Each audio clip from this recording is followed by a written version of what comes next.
सूरज निकलेगा, अंधेरा छटेगा, कमल खिलेगा। मैं नरेंद्र मोदी जी को कहना चाहता हूं, मोदी जी इस जन्म में तो आप हमको नहीं हरा सकते दिल्ली के अंदर आम आदमी पार्टी को। आपको दूसरा जन्म लेना पड़ेगा, इस जन्म में तो नहीं हरा सकते आप आम आदमी पार्टी को दिल्ली में। देश देख रहा है एक अकेला कितनों को भारी पड़ रहा है, एक अकेला कितनों को भारी पड़ रहा है। एक अकेला सब पे भारी না, নরেন্দ্র মোদীকে দ্বিতীয়বার জন্ম নিতে হয়নি অরবিন্দ কেজরিওয়ালকে দিল্লির বুকে হারাতে। অরবিন্দ কেজরিওয়াল নিজে ভোটে হেরে ভূত হয়ে গেছে, তার রথী মহারথীরা হেরে ভূত হয়ে গেছে এবং তার দল আম আদমি পার্টি দিল্লিতে একেবারে পর্যদস্ত। 27 বছর পর দিল্লিতে গেরুয়া সাইক্লোন, 27 বছর পর দিল্লির মসনদে বসতে চলেছে বিজেপি। সেই 1998 এ লাস্ট সুষমা স্বরাজ দিল্লির মুখ্যমন্ত্রী ছিলেন বিজেপির প্রার্থী হিসাবে। তারপরে আর কেউ এই 27 বছর পর দিল্লি এবার নতুন মুখ্যমন্ত্রী পেতে চলেছে বিজেপি প্রার্থীর হয়ে। শেষ অবধি এই প্রতিবেদন করা অবধি একেবারে মার্জিন পরিষ্কার। দিল্লিতে 70টা আসনে বিধানসভা আসন, 36টা আসন পেলে সংখ্যাগরিষ্ঠতা পাওয়া যাবে। বিজেপি এই মুহূর্তে এগিয়ে আছে 47টা আসনে, 47। আম আদমি পার্টি এগিয়ে আছে 23টা আসনে। 70 এখানেই শেষ। কংগ্রেসের ভাগ্যে একেবারে বড় পাড়া একটা গোল্লা এবং দাঁড়িয়ে হারলেন অরবিন্দ কেজরিওয়াল। মনীষ সিসোদিয়া কান ঘেঁষে কোন রকমে বেরিয়ে গেছেন দিল্লির বর্তমান মুখ্যমন্ত্রী আতিশি মারলেনা। আর কি হলো সবটা শোনাবো আপনাদের এই প্রতিবেদন শেষ অবধি দেখুন। আমি মানব, দ্য নিউজ বাংলায় আপনাদের স্বাগত জানাচ্ছি। অরবিন্দ কেজরিওয়াল পরিষ্কার ঘোষণা করে দিয়েছিলেন দিল্লির বুকে আপকে হারাতে হলে নরেন্দ্র মোদীকে দ্বিতীয়বার জন্ম নিতে হবে। দ্বিতীয়বার জন্ম নিতে হয়নি নরেন্দ্র মোদী এই জন্মে শুধু আপকে নয়, আপকে ঝাড়ুকে দিল্লি থেকে উৎখাত করে দিয়েছে, হারিয়ে দিয়েছেন অরবিন্দ কেজরিওয়াল তাকেও। এবং শুধু অরবিন্দ কেজরিওয়াল নয়, অরবিন্দ কেজরিওয়াল তার দলের দ্বিতীয় পার্সন মনীষ সিসোদিয়া দুজনেই হেরে গেছেন। দিল্লি বিধানসভা কেন্দ্রে দিল্লি বিধানসভার যে ভোট হলো, এই যে এক্সিট পোল আমরা দেখিয়েছিলাম, অনেকেই করেছিলেন এক্সিট পোল একেবারে সফল। কেন দিল্লিতে এক্সিট পোল প্রতিবার সফল? 2015-তে সফল, সেবারে বলা হয়েছিল আপ জিতবে বিজেপি হারবে, সেটাই হয়েছিল। 2020-তে সফল, আপ জিতবে বিজেপি হারবে, সেটাই হয়েছিল। 2025-এ এসেও এক্সিট পোল সফল। কেন? কারণ দিল্লিতে শিক্ষিত মানুষের সংখ্যা বেশি, তাই এক্সিট পোল শিক্ষিত মানুষদের উপর সবচেয়ে ভালো কাজ করে। তাই এক্সিট পোলে 15, 20, 25 সফল। এক্সিট পোলকে একেবারে সফল করে বিজেপি এখন অব্দি এই প্রতিবেদন করা অব্দি 47টা আসনে এগিয়ে আছে বা জিতে গেছে। আম আদমি পার্টি 23টা আসনে এগিয়ে আছে বা জিতে আছে। কংগ্রেস খাতা খুলতে পারেনি। বেলা 1টার সময় কংগ্রেসের নেত্রী প্রিয়াঙ্কা গান্ধীকে, সাংসদ প্রিয়াঙ্কা গান্ধীকে সাংবাদিকরা প্রশ্ন করেছিল যে রেজাল্ট নিয়ে কি বলবেন। প্রিয়াঙ্কা গান্ধী বলেছেন রেজাল্ট আমি এখনো রেজাল্টে কিছু দেখেই উঠতে পারিনি। কংগ্রেসের দ্বিতীয় পার্সন প্রিয়াঙ্কা গান্ধী দুপুর 1টাতেও রেজাল্ট নিয়ে কিচ্ছু দেখে উঠতে পারেননি, যেখানে গোটা ভারতবর্ষ দিল্লির রেজাল্টের দিকে তাকিয়ে আছে। এই হচ্ছে কংগ্রেসের পরিবারের একটি পরিবারের অবস্থা।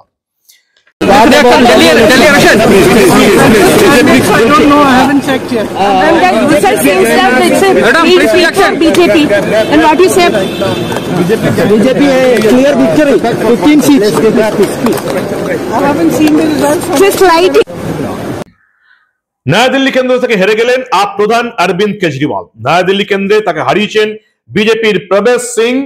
তাদের ভোটের ব্যবধান 3182। जी के साथ में चलकर काम कर पाएगी।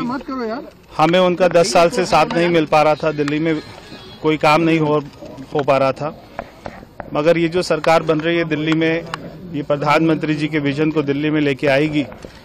तो मैं प्रधानमंत्री जी का धन्यवाद करता हूं कि उन्होंने अपना समय दिया और मैं ये जीत का श्रेय प्रधानमंत्री नरेंद्र मोदी जी को देता हूं। कौन होगा अब मुख्यमंत्री? आपको इस बात का भरोसा था?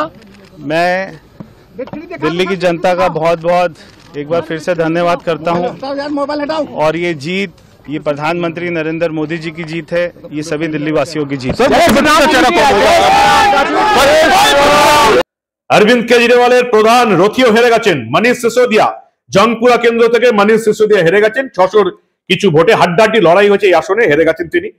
কোন রকমে মুখ রক্ষা করেছেন অতিসি মার্লেনা, দিল্লির বর্তমান মুখ্যমন্ত্রী। কয়েক হাজার ভোটে তিনি তার কেন্দ্র থেকে জিতেছেন কোন রকমে। একবার এগোচ্ছেন, একবার পেছুচ্ছেন, এমন একটা ঘটনা ঘটছিল। তারপরে কোন রকমে একেবারে শেষ মুহূর্তে জিতেছেন। 27 বছর পর দিল্লির মসনদে প্রত্যাবর্তন হলো বিজেপির। 1998 শেষবার তারা দিল্লির মসনদে ছিল, শেষ মুখ্যমন্ত্রী ছিলেন সুষমা স্বরাজ। এবারে কে মুখ্যমন্ত্রী হবে সেই নিয়ে ইতিমধ্যেই আলোচনা শুরু হয়ে গেছে। ভোটের ফল এখনো শেষ হয়নি, কিন্তু দিল্লির পরবর্তী মুখ্যমন্ত্রী কে হবে সেই নিয়ে আলোচনা শুরু হয়ে গেছে। দিল্লির প্রেসিডেন্ট, বিজেপি প্রেসিডেন্ট বীরেন্দ্র সচদেবা বলেছেন, দিল্লির মানুষ প্রধানমন্ত্রীর নেতৃত্বকে দেখে ভোট দিয়েছেন, ওদের যন্ত্রণা আমরা উপলব্ধি করতে পেরেছি। 27 বছর আমরা ক্ষমতায় ছিলাম না, বিজেপি থেকে কেউ পরবর্তী মুখ্যমন্ত্রী হবে, আপনাদের দায়িত্ব দেওয়া হবে, কেন্দ্রীয় কমিটি সেটা ঠিক করবে। অতিসি মার্লেনা কালকাজি কেন্দ্র থেকে কোন রকমে হারিয়েছেন বিজেপি প্রার্থী রমেশ বিদুরিকে। একটু মুখ রক্ষা হয়েছে, নাহলে তিনিও হারার মুখেই ছিলেন। মনীষ সিসোদিয়া, অরবিন্দ কেজরিওয়াল হেরে ভূত হয়ে গেছেন। দিল্লিতে বিজেপির বিভিন্ন অফিসে ঢাকঢোল বাজিয়ে নাচ শুরু হয়ে গেছে আমরা দেখতে পাচ্ছি। এবং সবচেয়ে যেটা বড় কথা, যেটা এই ভারতবর্ষের ইতিহাসে সবচেয়ে বেশি গুরুত্বপূর্ণ, বিজেপি সেই আসনগুলোতে জিতেছে যেখানে মুসলিম ভোটাররা বেশি। এবং আপনারা দেখেছেন যে এই দিল্লির ভোটের পর একটা রিপোর্ট বেরিয়েছিল, যেখানে যেখানে মুসলিম ভোট বেশি তাদের ভোটের শতাংশ, ভোট দেবার হার অনেক বেশি। অর্থাৎ যেখানে মুসলিম অধ্যুষিত এলাকা সেখানে মুসলিমরা প্রায় 70%, 75% ভোট দিয়েছেন। যেখানে হিন্দু অধ্যুষিত এলাকা সেখানে হিন্দুরা ভোট দিয়েছে 50%, 45% এরকম। দিল্লির ভোট এবারে কম হয়েছে, কিন্তু মুসলিমরা ভোট দেওয়ার কারণে দিল্লির ভোট বেশি হয়েছিল। ফলে এবারও মনে করা গেছিল যে আপই জিতবে বা কংগ্রেস আসন পাবে, কিন্তু সেটা হয়নি। मैं नरेंद्र मोदी जी को कहना चाहता हूं, मोदी जी इस जन्म में तो आप हमको नहीं हरा सकते दिल्ली के अंदर, आम आदमी पार्टी को। आपको दूसरा जन्म लेना पड़ेगा, इस जन्म में तो नहीं हरा सकते आप आम आदमी पार्टी को दिल्ली में। देश देख रहा है, देश देख रहा है, एक अकेला कितनों को भारी पड़ रहा है, एक अकेला कितनों को भारी पड़ रहा है। বিশেষ করে 5টা কেন্দ্র সকলের চোখ টেনে নিয়েছে, যে 5টা কেন্দ্রে বিজেপি এগিয়ে রয়েছে। এই 5টা কেন্দ্রে কোনো দিন বিজেপি আজ অব্দি এগিয়ে থাকেনি।